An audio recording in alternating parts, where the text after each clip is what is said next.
Everyone has a life story to tell, but an incredible life story is shared and told differently.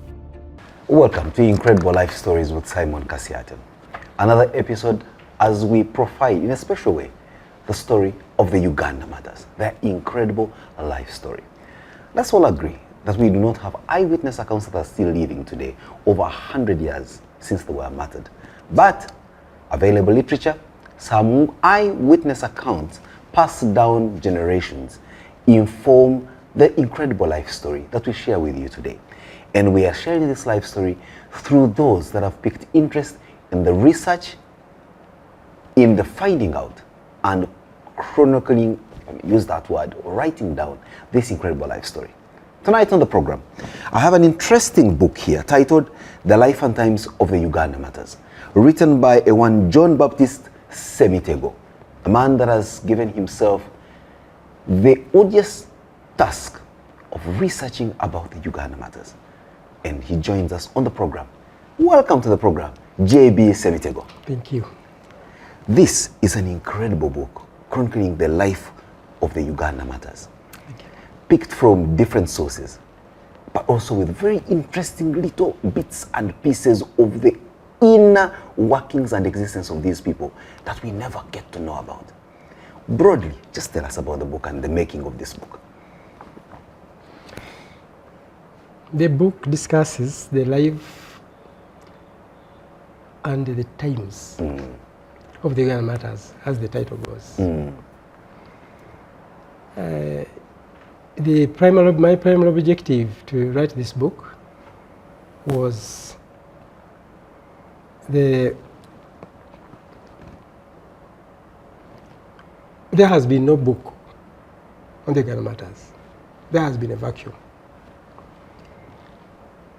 The books that had been published in the earlier years, like the Black Martyrs, the African Holocaust, are no longer in print.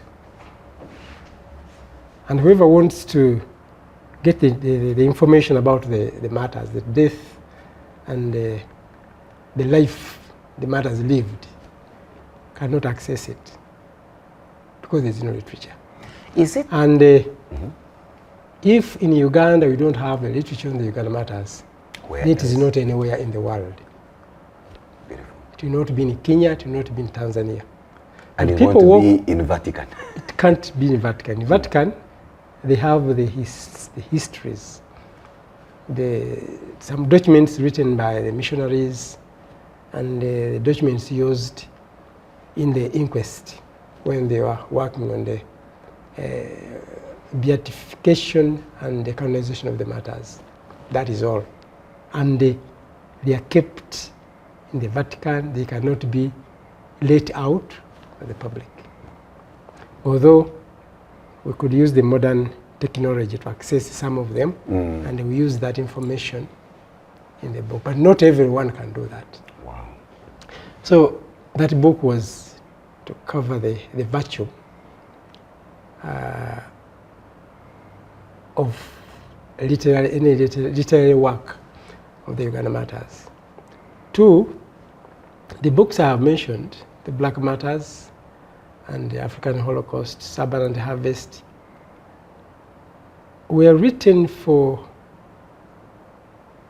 but that's my interpretation, for scholarly readers. But an ordinary person named after Kizito may not read it and understand Kizito from A to Z. Anyone called Barnabas Chintu? Barnabas Chintu. He will find 2 lines about Barnabas Chintu on one page, another one will be 20 pages after about Barnabas Chintu. So what I did, I collected every nitty-gritty of every matter and I put it in one piece in a biographical form, biographical style.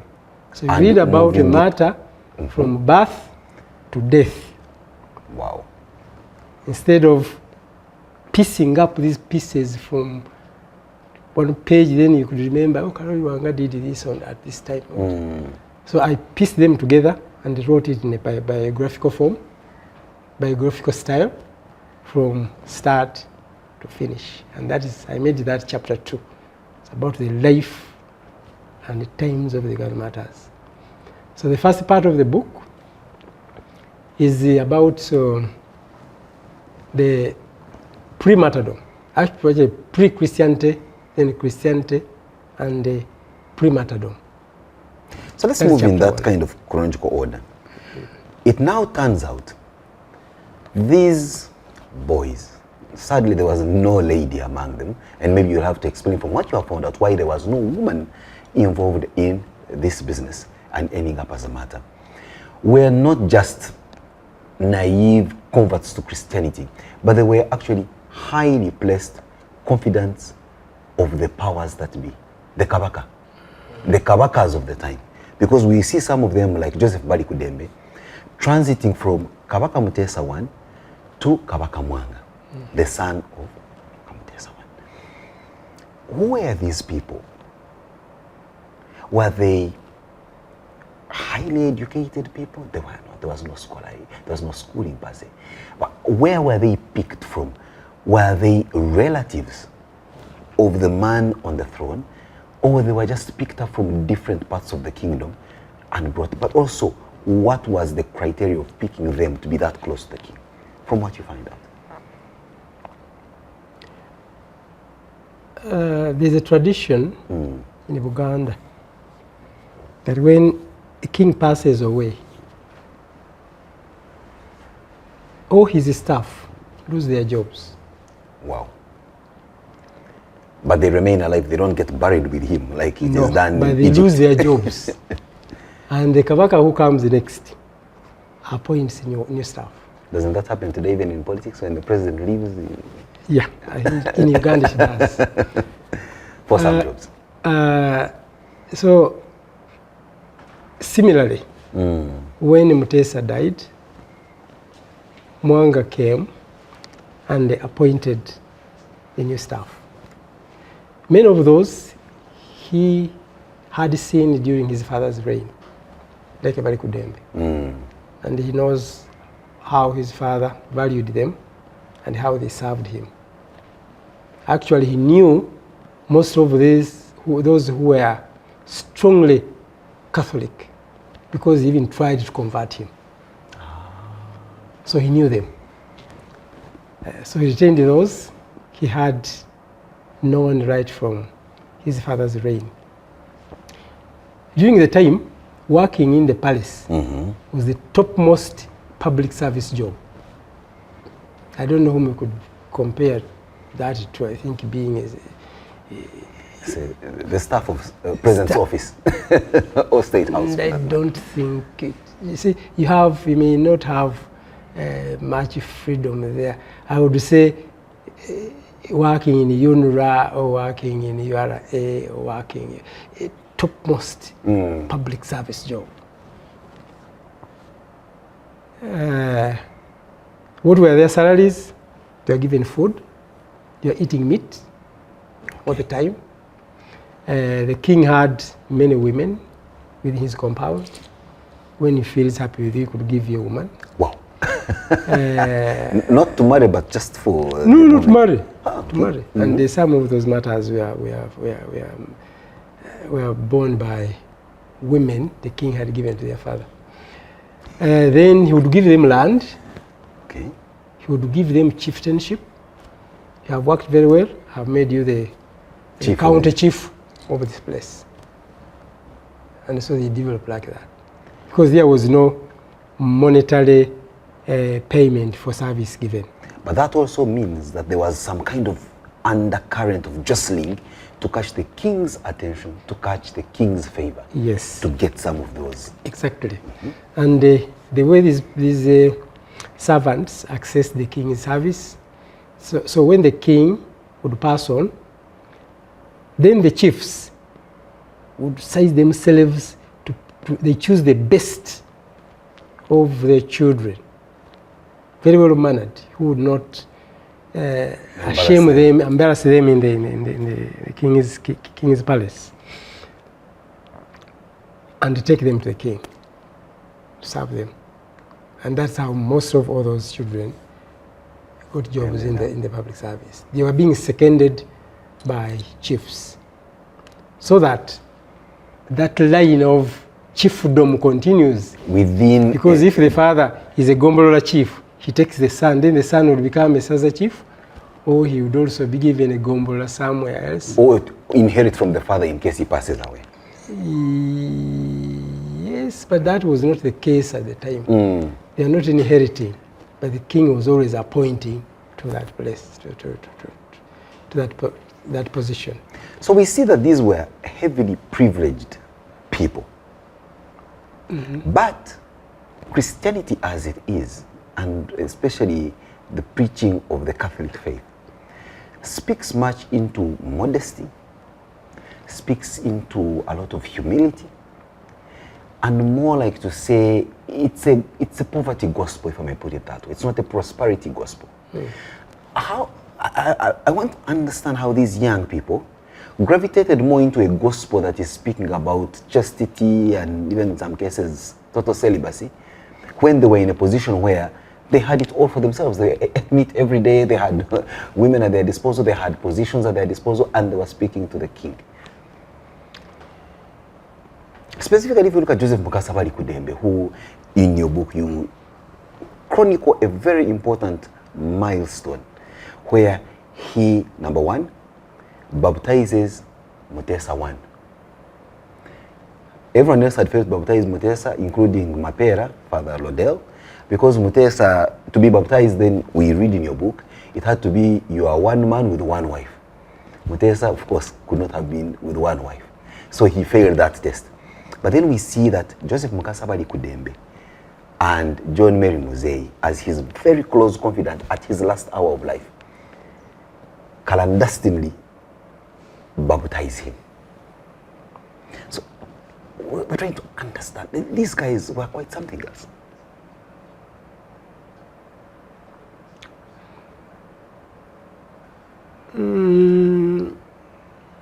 I think God gives graces, but I'm speaking in the position of God exists. So God gives the graces to people differently. The palace didn't have only these 12 or 13 children, about 15. But those were Catholics, but they are also Anglicans. There are many others who are within, who were servants in the palace. But not all of them were Christians. All took up the Christian teaching. Not all of them. But those who had God's grace did. Because there's an example, let me give you an example of Anatole Chirigwajo, whom Kabaka Mwanga always referred to as that Minyoro boy. When he was working in the Kabaka Mutesa's palace, he worked on his closet. He was responsible for his clothing. He ready his clothing whenever he wanted to travel. So when Mutesa died and Mwanga reigned, he's one of those he retained. Because he had seen how he used to organize his father's clothes. But he didn't leave him in his closet. He made him the procurement staff, procurement officer for his women. That's interesting. To procure things that his women would want. His women, that is, it includes his wives, it includes the princesses, and those other women in the palace. Now Chirigwajo knew the trappings of that job. The women in the king's palace were starved of male society, male community. Of the male community. And every man who would be put in their service, they would want to divulge that person. Take that boy for because men are not allowed to access their place. So this boy knew, he had known those who had worked there during Tesa's time. Now he thought, if I go there, I'm going to get involved into sexual life, which he did not want, because to him, God says, unless you are married, you should not have a wife. You should not be with a woman. But it takes God's grace to understand that and have it in your mind. You may know it, but taking it seriously and acting on it may need God's grace. The heart may be willing, the body but will the body betrays you. So, as the king was giving him the job, you see, when the king calls his servant, you come and genuflect, you lie down, then you come prostrate, then you come up on your knees. So he was knelt before him, and he told him, "My king, I thank you for the job you have given me, but I'm sorry I will not take up that job." Now the king could not even ask why. He was so annoyed. I mean, that's Giving a job to him. He said, "This Munyoro boy, I give him a job and says you will not do it." So it's a sign of disrespect. Insubordination, disrespect. Said, "Take you to prison." So they put him in prison. And when that persecution started, they just pulled him from prison. He was not among these ones who were imprisoned within the palace and lined up in the morning. He was not among them, because he was already in prison for that crime of refusing to take the job that the king had given him. That's how he ends up in the execution line with these others. Yes, and he joined them, being that Munyoro boy, and he joined them. So you were asking how could they disobey the king, something of the sort. So that is how they felt that there is a God who is greater, much greater than the king. But getting convinced, to be convinced, even today, some people are not yet convinced. Something will do something. Someone may do something that is really ungodly without thinking that there is even God. But they did it. So that's why I say that sometimes it takes God's grace to really know it and take it seriously.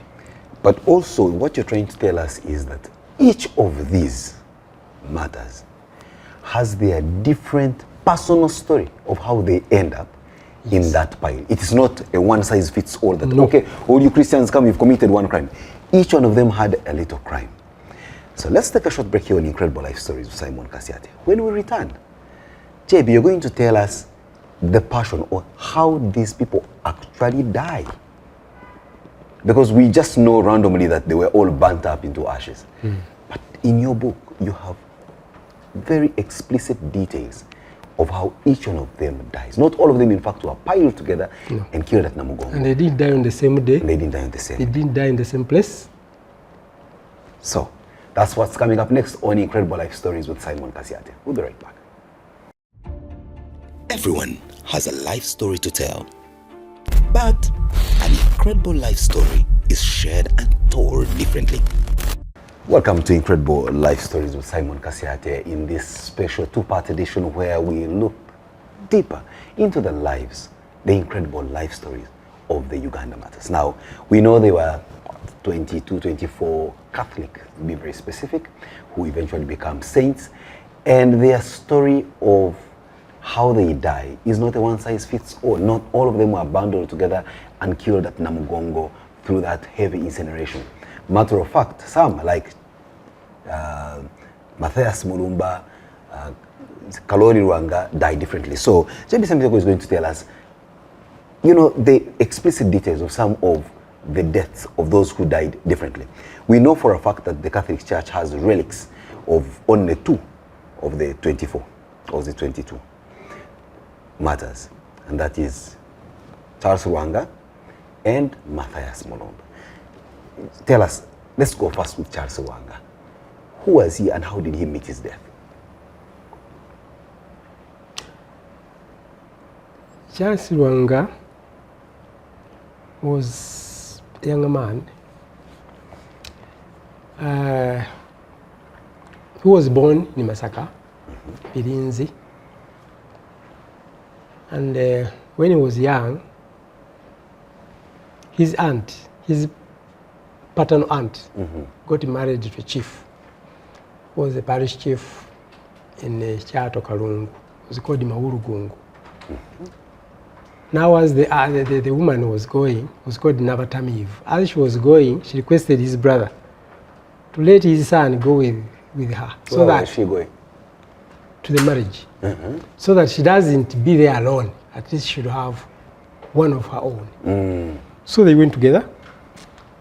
And Lwanga proved to be very smart boy, very hardworking, very faithful. And his brother... Namatami was going to get married to the king? Or No, to one of the chiefs. Okay. So the husband of the aunt liked the boy so much. And he requested his brother-in-law to let him employ this boy as a manager in his estate. Wow. He was a very young boy. And the father accepted. So he stayed there. Later, the king promoted him to chieftaincy in Bulemezi. Promoted Maurugungu, the brother-in-law of Charles Lwanga's father. So Maurugungu asked his brother-in-law to take Charles Lwanga with him. So he moved from Chato and they came to Bulemezi, where had been given the chieftaincy. I think it was a sub-county. And shortly after, he collected many things, goodies, which you see these days they call it amakura. Amakura. They take it to the king. The gifts of the king. The cows, the goats, the sheep, the matoke, the local brood, a lot of it. So he came to Mengo with Charles Lwanga. To pay homage. To pay homage. With other servants. But led by Charles Lwanga. So when they reached the king's palace, they went to the king, met him, presented what they had brought. Of course, the king and his servant, they go there and they talk, while these other boys are moving around the palace. But whenever Valikudembe saw a new person in the palace, he would not know why or how he has come.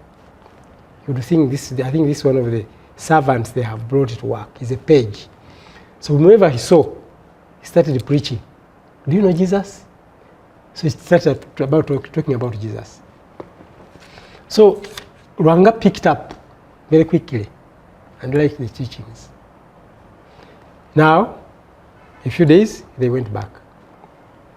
And subsequently, Maurugungu sent Charles Lwanga to lead the other servants in his household to bring the gifts to the Kabaka. Another time? Another time, several other times.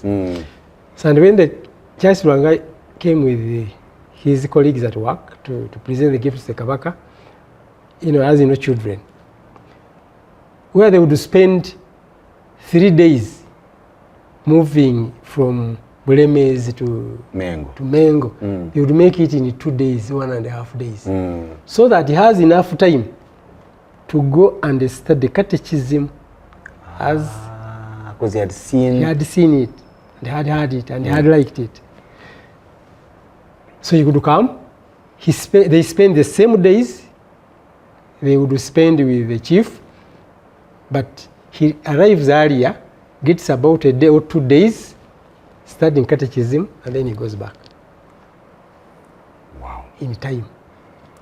And he did that for a number of days, a number of years. Times, yes. So when Maulugungu died in 1892, when he died,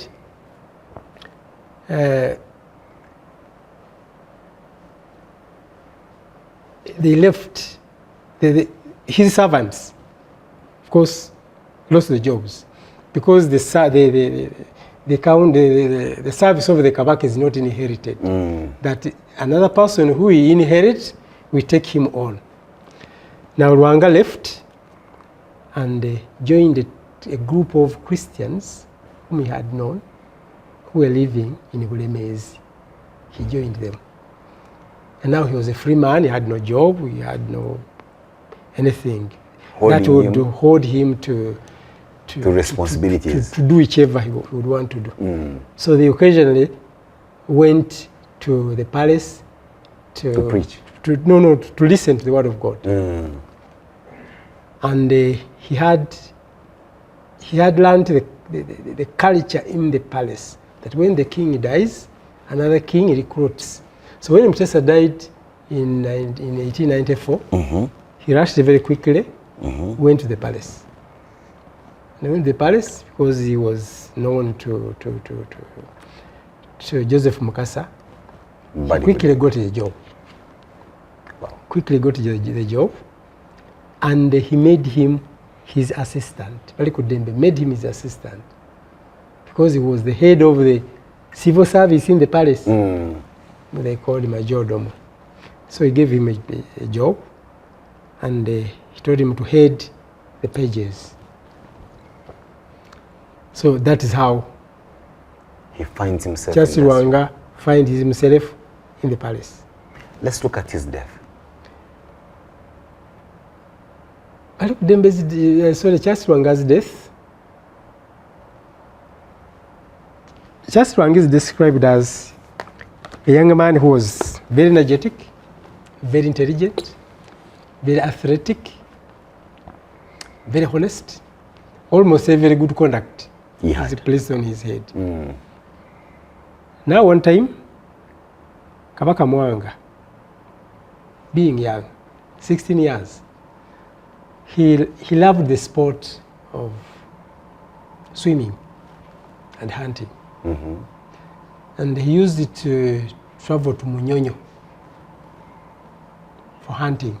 I think he enjoyed shooting the hippos, and he sees a hippo falling down, and I think it was something like fun. So when he reigned, he told his majordom that I want to excavate a lake near from here, to stretch from here up to Munyonyo so that I don't have to walk. But I go on a boat and... so you wanted a canal? Some sort of a canal. Yeah. But starting with a lake. With a lake. So that's how we began with the Kabaka's Lake. Present day in... So Baliku Dembe feared the project. He said, how shall I? So when he confided it into Charles Lwanga, I think it was his age, he said, me, I'll do it. I'll do it. I'll build the... Are you sure you do it? He said, yeah, I'll do it. Should I take you to the Kabaka? And he said, you take me. So he took him to the Kabaka. And the Kabaka said, are you going to do it? He said, yes, I will do it. He said, okay. I've given authority over everybody in the palace except myself and the Katikiro. But the rest, employ them as you want. For this project? For this project. Because we really loved it so much.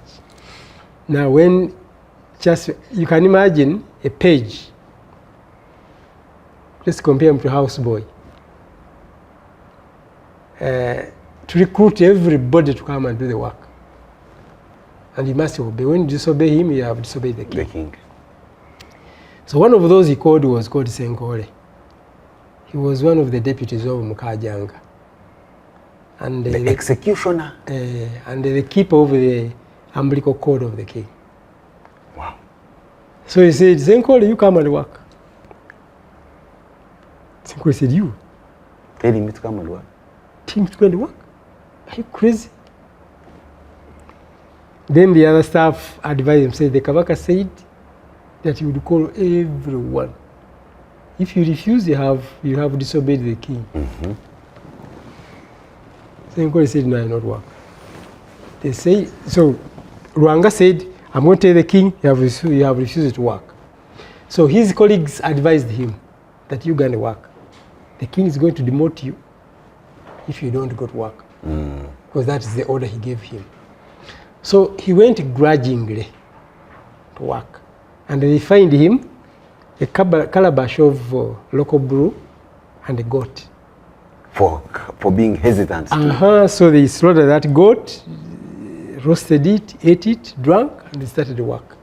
But he worked grudgingly, and he said, if at one time I get a chance over you, you are going to see me. And the chance came. And the chance came. Senkole says that so when the chance came, when they were convicted at Mnyonyo, they traveled.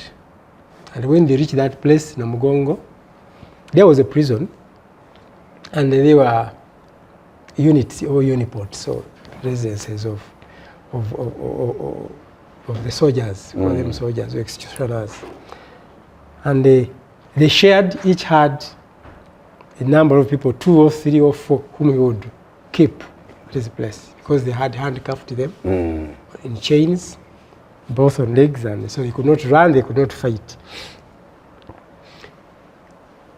Now, on the 3rd, Senkole came, and as we were taking them to Nachiyanja, the Anglican site, which was the common execution site. So he asked for Charles Ruanga, said, give me this one, I'm going to deal with him personally. Based on the other grudge. Now he picked him, took him that site where there is the altar. At the Catholic where the shrine. altar is. Yes. Is where he martyred him. Is where he killed him. And in Uganda there is a jirikiti. I don't know how they would call it in English. A jirikiti.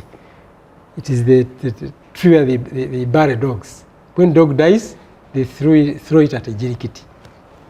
And he put him at that tree. There was a jirikiti there. A tree. Yes. That's where he put him. That's where he burnt him. Despite him and killed him like a dog. Despite him like a dog. Kill him like a dog. So he actually touched him there. He touched him there. See them during that period, they prepared reeds, made mat reeds, and they wrapped him as they wrapped all the others. They wrapped him in the reeds and tied him strong. He laid him down, and they started burning him from the feet, intending that he feels the pain much longer, unknowingly that actually helped him to die quickly. Wow. How? Now, as they started burning him, he called. There was a Muslim called Abdulaziz Bulwadda who had been pardoned, but was still moving with them. So he called him, said, Abdulaziz, you come and see how I deal with your man. So Abdulaziz Bulwadda explains that when they burnt Charles Ruanga at the feet, the smoke passed through the reed, the mat, and choked him. And choked him. So he said he could not, as the fire was burning at the feet, he could not open his eyes because the smoke had engulfed him, and he was breathing with difficulty. So the smoke which passed here killed him very quickly, much more quickly than Senkole expected. Oh God. And after death, he left him there because his purpose was to kill him. So he left him there. So that's how. And the fire went off, and the body remained encased in the reeds. So that's how eventually we find that the only relics left are his femur bone. Actually, partly because whenever a king sentenced a person to death, you could not help that person before death, and you could not touch his body after death. So they just abandoned him there? Abandoned them there. They were eaten by wild animals. But this one was encased, so that I think that's why the animals didn't eat him. They couldn't reach where he was. They couldn't open water, and there were many bodies around that place. They were so they could eat go anywhere and eat it. So on the 1st November 1886, there was one man called Leon Ruwanga and Blasio. They passed around that place and they saw the bones. So they ran to my parents and said, "You have seen the bones where Charles Ruwanga was burnt?" And they went there seriously, because if they could see them, then they would link, they would say, these people tried to bury the king's victim. So my parents told them, "Go in the night and bring those bones to me." Because these men didn't know the use of the bones. Why should we have the bones? So just took their Lugambo. Just to say, "Now we have seen the bones of Charles Ruwanga." So that's how the man's remained. So they went there, picked those bones, brought them to Mapera at Narukolongo. He put them in a metal box. So when they saw that the priest had an interest in the bones of a dead Christian, so they went to Kampala. Just going to see whether also Matia Mulumba his bones could be there. So when they went there, they found bones of the ribs. So they brought them, gave them to him. Now let's take a short break in our last part, because we've seen the embodiment of one brutal death. In the next session, you now tell us how is it that Matia Mulumba, for him, he dies at Old Kampala and not in Namugongo. And not in Mitiana. And not in Mitiana. It's Incredible Life Stories with Simon Kasyate. Everyone has a life story to tell, but an incredible life story is shared and told differently. Welcome to this special edition of Incredible Life Stories with Simon Kasyate, detailing in the most explicit way we have at the moment the incredible life story of the Uganda Martyrs, and picking out few of them to describe their passion. We just saw in the last segment the death of Charles Ruwanga and how it eventually leads to picking up some of the relics that are used by the Holy See to start the process of beatification, canonization, and eventually making them saints. This is a story like no other. I want to thank you from wherever it is that you're watching us, whether on our YouTube channel or wherever you get your podcast. JB Semitego, yes. You just described to us the explicit details of Kalori Ruwanga's death. What about Matia Mulumba? How come for him his death is met at Old Kampala? The death of Matia Mulumba, a very strong Christian from Mitiana, is as strange as probably the death of probably some other Christians at the time. They didn't pursue Matia Mulumba because he was a Christian. No. But it was a matter of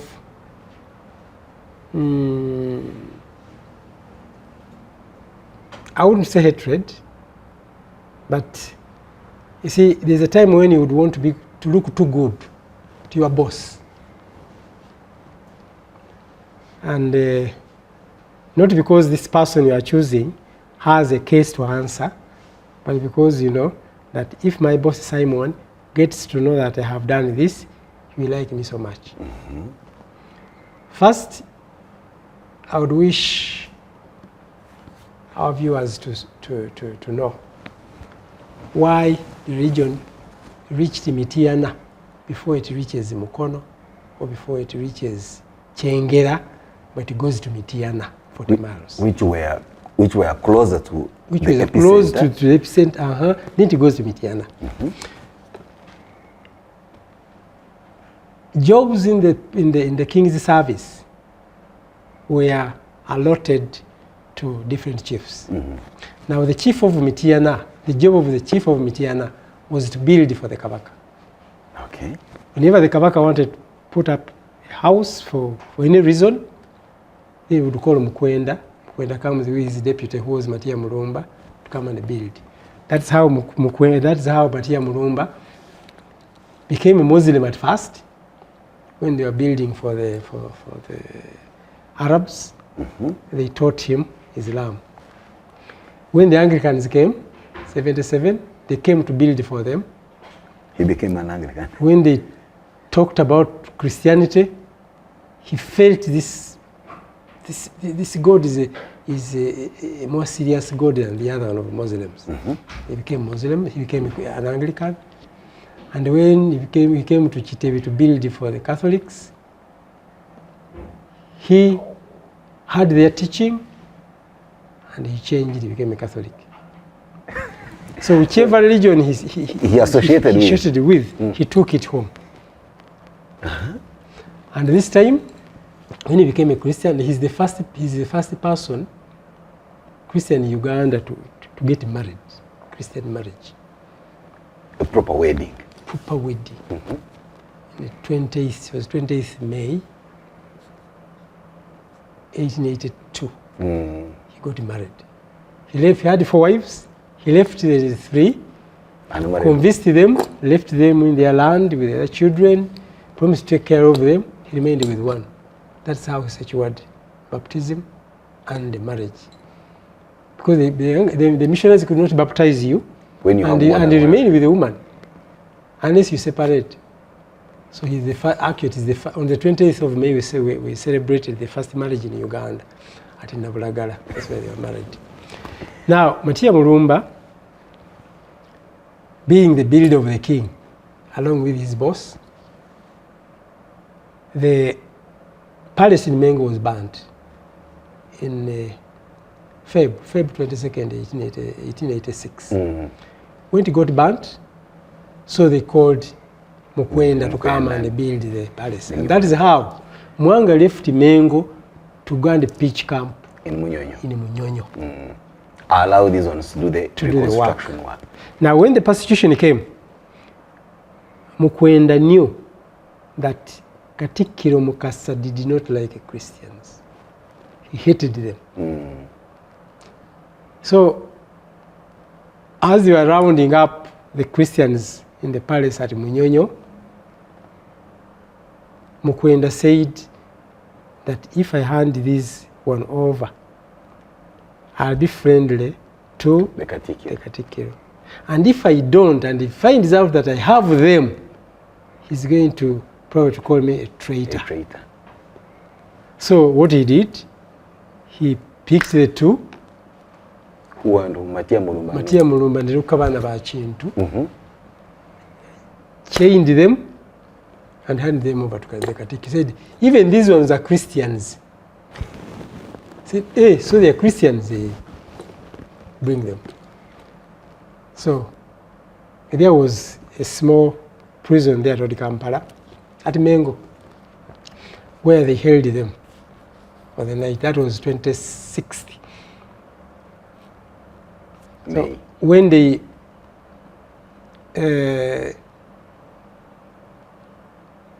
sentenced the martyrs on the 26th in the morning, Matia Mulumba and Lukabana Bachintu were also handed over to the Katikiro.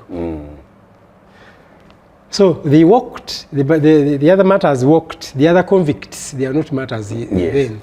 The convicts walked from Munyonyo to come to pass Menga and then go to Namugongo. So 27th in the morning, as we are leaving to go to Namugongo, Katikiro picked these 2 and wanted to join them to the other team from Munyonyo. Yes. And when they reached Kampala, Matia Mulumba said, why do I have to walk for my death from here to Namugongo? Is there no death here? I'm not going anywhere. Kill me from here. Kill me here. Lukabana Bachintu accepted and moved. He joined the others and they went. Hoping maybe they would forgive them along the way. No, he did not expect that, but he didn't resist. So Matia Mulumba sat down and said, I'm not going anywhere. Now, the Katikiro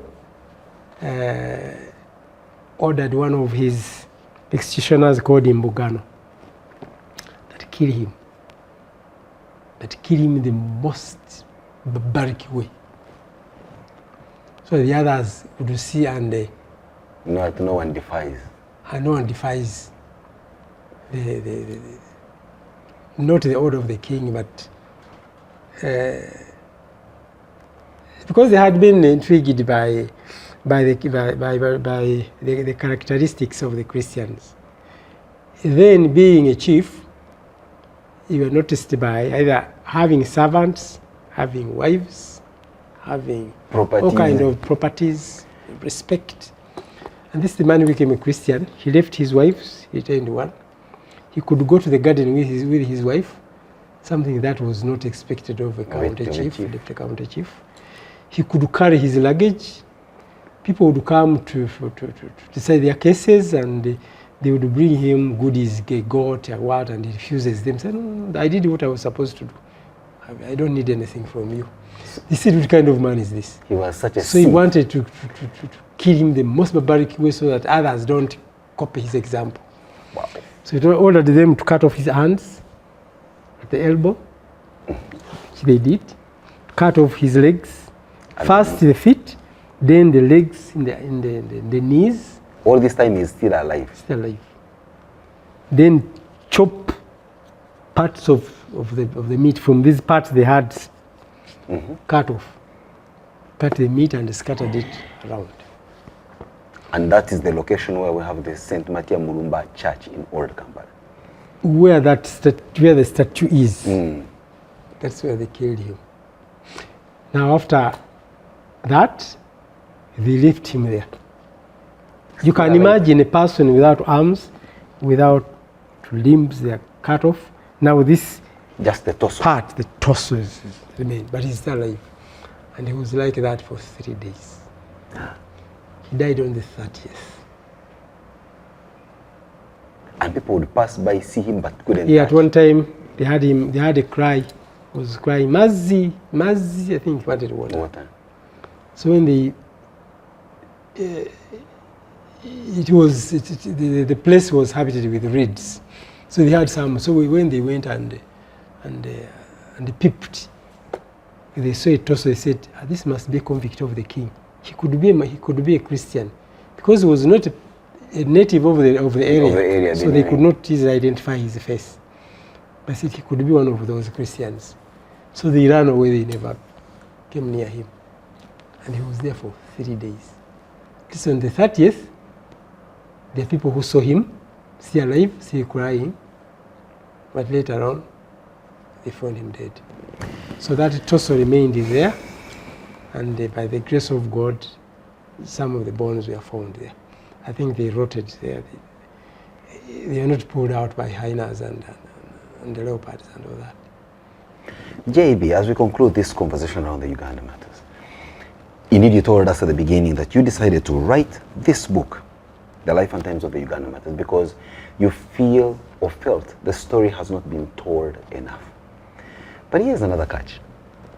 They say, if you want to hide something from people like you and I, put it in a book, because we barely read. Do you feel your book is going to serve the purpose for which you wrote it, to tell this story far and wide? Or in your view, what can we do to tell this story even deeper? Because it's a compelling story, and it's different stories because they were different individuals, all bound together by their martyrdom. I feel that book will be read. And I have a million reasons to believe that. Including the fact that there are thousands of people watching it now. I wrote for a given community, which doesn't have literature about the martyrs. People don't read, but what do you write for them? What do you want them to read? Who would wish to read, who would take time to read my biography? I Semitego, my biography is there. People have not read it. Should I complain? Who is bound to read my biography? Who am I?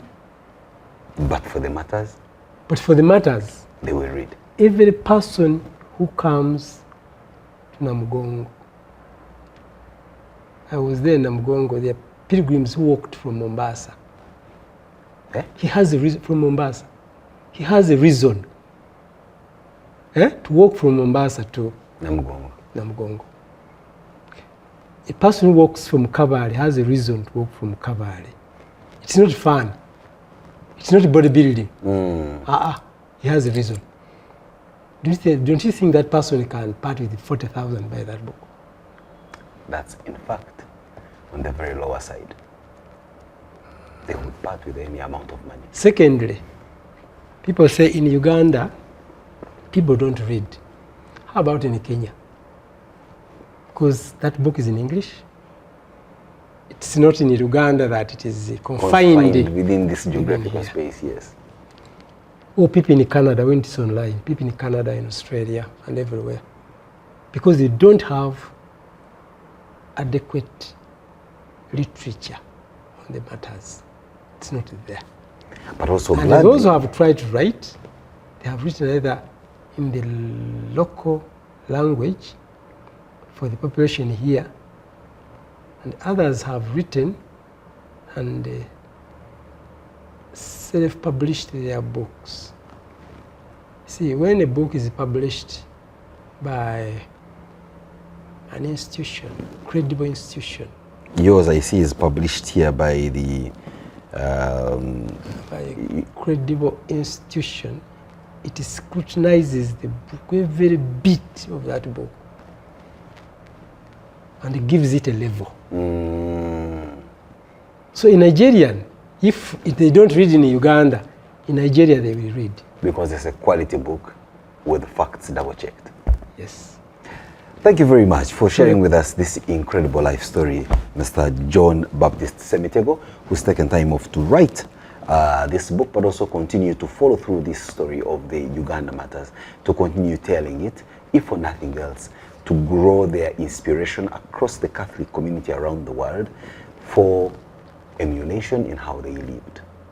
For you who has been with us and taken the trouble to listen to this program or even watch us, please get yourself a copy of this book. But also it's important to know that if there is any story yet to be told out of Uganda, it's the story of the Uganda Martyrs. Because at least even J.B. Semitego does mention the fact that south of the Sahara, there is no such a story of endurance in faith and the persecution of faithfuls, as was the case with the Uganda Martyrs. It's been a pleasure having you on the program. Let's meet same time, same place when we have another incredible life story to share with you. God bless. Everyone has a life story to tell, but an incredible life story is shared and told differently.